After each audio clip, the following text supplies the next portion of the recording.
मैं आपको बता देती हूँ डब्बा के ब्लॉग में क्या हुआ जिससे आप अपना टाइम सेव कर सको।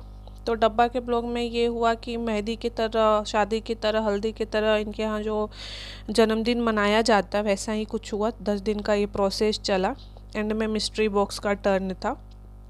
वो होता है ना विदाई देना लड़कियों का, तो वही मिस्ट्री बॉक्स दिया। उसमें कुछ भी मिस्टेरियस नहीं था, ज़्यादा आप लोग डरिए मत कि कुछ आपसे अजूबा छूट गया, नहीं नहीं।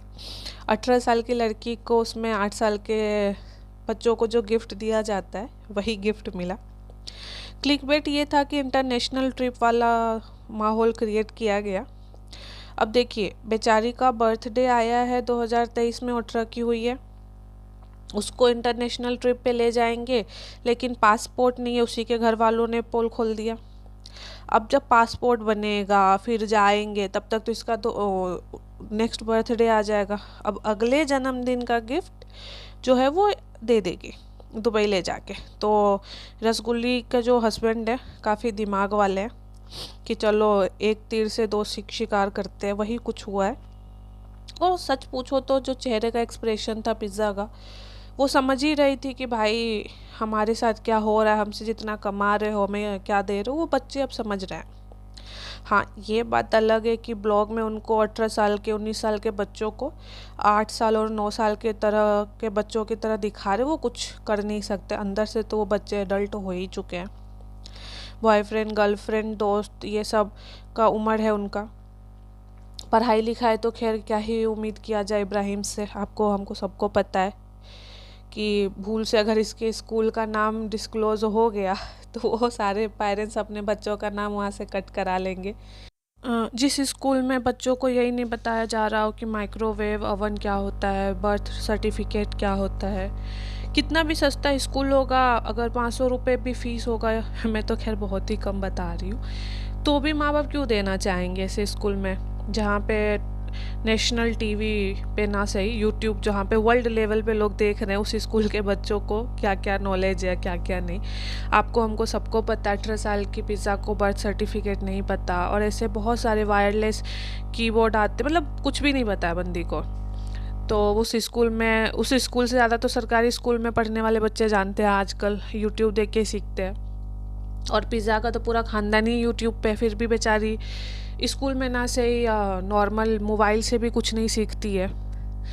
तो उसका तो क्या ही बोला जाए। तो आप में से जो भी ब्लॉग देखने वाले हैं, मैं बता दूँ, अगर देखना है तो तभी देखिए जब सर को सरदर्दी लेना है, या लाइफ में आपके जो टेंशन है वो हल्का करना लोगों को देख के कि भाई सिर्फ हमारे घर में दुख नहीं है, इनके दुनिया में और भी बहुत लोगों को दुख है। तो ज़रूर इब्राहिम्स का देखिए और हंस के अपना टाइम पास करिए। क्योंकि अगर आप सोच रहे हो कि मैं अपनी सास की बुराई करूँ तो सच्चा इब्राहिम्स की बुराई कर लो। अब आते हैं नशेरी के ब्लॉग में क्या हुआ। नशेरी के ब्लॉग में वही हुआ जो होना चाहिए। जो शो है जिसकी टीआरपी लो और फ्लॉप चल रही है, उसको नशेरी अपने जो जितने भी ब्लॉग फैंस है उसके बेस पे वो शो को चला रहे हैं, कोशिश कर रहे हैं, दूसरे औरतों को हाथ पे किस कर रहे हैं। वो ये वही है नशेरी जो 2 साल पहले कह रहे थे कि हम इंडस्ट्री के लोगों से दूर रहते हैं क्योंकि हमारा कल्चर उनका कल्चर काफ़ी डिफरेंस है, दिख रहा है। क्योंकि धुआं, वो होता है ना, नशा कर ही रहे हैं, दूसरों की औरतों को किस कर रहे हैं, रोमांटिक सीन्स दे रहे हैं, तो काफ़ी इनका कल्चर डिफरेंट है, देख के पता चल रहा है। खैर, अब चिपिका नहीं जा रही है, आपको ये बता दूँ, खुशी होगी अगर आपको, कि उस जो 6 महीने का भी जो बच्चा नहीं है, जो बेचारा 60 किलोमीटर रोज़ मुंबई के ट्रैफिक में आना जाना करता था, वो बच गया thanks to Farah Khan. Insult की चिपिका की कि भाई मत आया करो। इनडायरेक्टली उनका यही कहना था, टू बी ऑनेस्ट, कि भाई बच्चे हैं तुम्हारे घर में, तुम्हारा पति इतना कोई माइकल जैक्सन वाला डांस तो करता नहीं है कि टीवी पे अगर देखोगी और सामने से नहीं देखोगी तो कुछ मिस हो जाएगा। 8वां अजूबा। तो सही बोला, कोई भी एक इंसान बोलेगा। फराह खान के खुद 3 बच्चे, तो जानती है कि बच्चों के साथ, वो भी न्यू बॉर्न बच्चों के साथ इस तरह से घूमना फिरना अच्छा बात नहीं है। तो चलो अच्छा है। वो कहते हैं ना, लात के भूत बात से नहीं मानते, तो चिपिका को वही वेट था, रोज़ रोज़ जाने लगी थी तो उसको इंतज़ार था कि उसको धक्के मार के भगाया जाए, वही हुआ। तो अभी नहीं जा रही है, और इसी के चलते जो उसका न्यू बॉर्न बेबी है थोड़ा सा राहत की सांस ले रहा है और सो रहा है, थैंक्स टू झलक दिखला जा के जो जजेस हैं। उसमें मलाइका अरोरा देखो, वो खुद अपने बच्चों के लिए बारे में क्या सोचती है आपको भी पता है। 50-60 साल की होके ये अपने से बेटे की उम्र के लड़के के साथ अफेयर कर रही है, तो वो क्या अच्छा ज्ञान देगी दूसरे को। और जो तीसरा जज है उसको तो खैर कुछ काम ही नहीं मिल रहा। अब मुझे समझ में आ रहा है, मुन्ना भाई एमबीबीएस जैसे मूवी करने के बाद भी अरशद वारसी के पास काम नहीं। उसका रीज़न क्या है? उसका रीज़न ये है कि सोच की कमी है।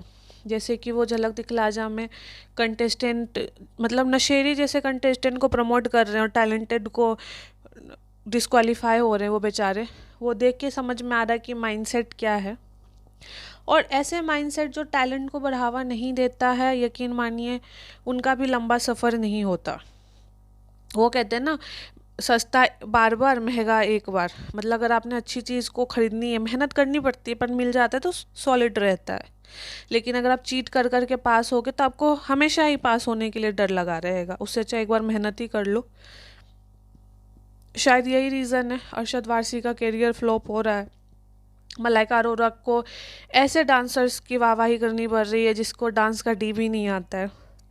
तो क्या करिएगा, जब खुद में टैलेंट ना हो तो आप टैलेंटेड लोगों को आगे नहीं ले जाना चाहेंगे। आप खुद चाहोगे कि हमारे ही जैसे टैलेंटलेस लोग समाज में रहें, जिससे उनकी इंसल्ट कम हो। अभी मान लो कि कोई ऐश्वर्या राय से बहुत सुंदर लड़की आ जाती है, तो इनडायरेक्टली क्या होता है कि ऐश्वर्या राय को 2 कदम पीछे जाना पड़ा, राइट। इतने सुंदर सुंदर लोग आए, लेकिन अगर नहीं आए होते तो आज भी वही टॉप पे होती। तो ये माइंडसेट के चलते टैलेंटेड लोगों को ना रियलिटी शोज़ में मुझे लग रहा है चांस मिल रहा, ना मूवीज़ में। रीज़न सिर्फ वही है कि आप जितना ज़्यादा फेंकोगे उतना ही ज़्यादा बिकोगे। Thank you.